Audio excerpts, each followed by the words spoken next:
After this, I saw another angel coming down from heaven. He had great authority, and the earth was illuminated by his splendor.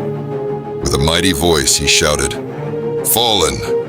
Fallen is Babylon the Great. She has become a dwelling for demons and a haunt for every impure spirit, a haunt for every unclean bird, a haunt for every unclean and detestable animal.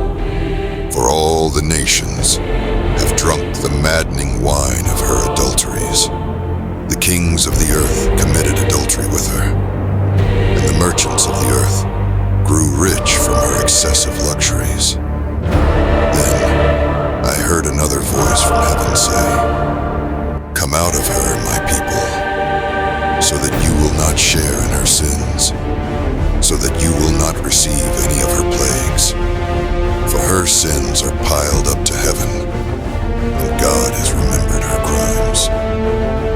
Give back to her as she has given. Pay her back double for what she has done. Pour her a double portion from her own cup. Give her as much torment and grief as the glory and luxury she gave herself. In her heart she boasts, 'I sit enthroned as queen. I am not a widow. I will never mourn.'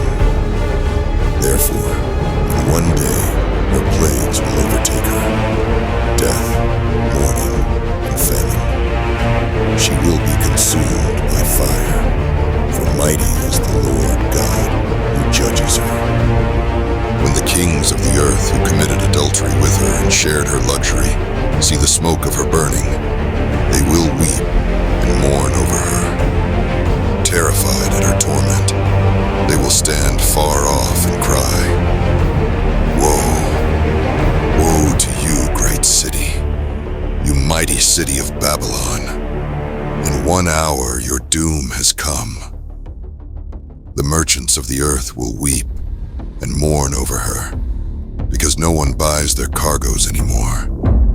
Cargoes of gold, silver, precious stones and pearls, fine linen, purple, silk, and scarlet cloth, every sort of citron wood, and articles of every kind made of ivory, costly wood, bronze, iron, and marble, cargoes of cinnamon and spice, of incense, myrrh, and frankincense, of wine and olive oil, of fine flour and wheat, cattle and sheep, horses and carriages, and human beings sold as slaves.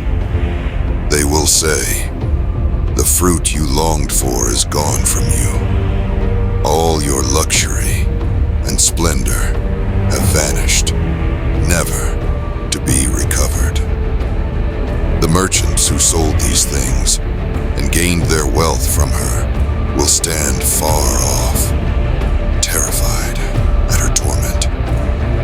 They will weep and mourn and cry out, 'Woe!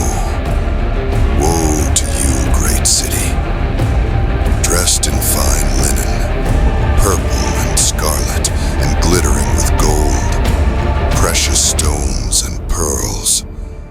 In 1 hour, such great wealth has been brought to ruin.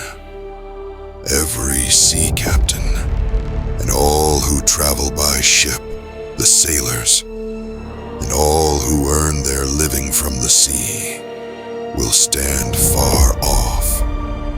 When they see the smoke of her burning, they will exclaim, 'Was there ever a city like this, great city?' They will throw dust on their heads, and with weeping and mourning cry out, 'Woe! Woe to you, great city, where all who had ships on the sea became rich through her wealth.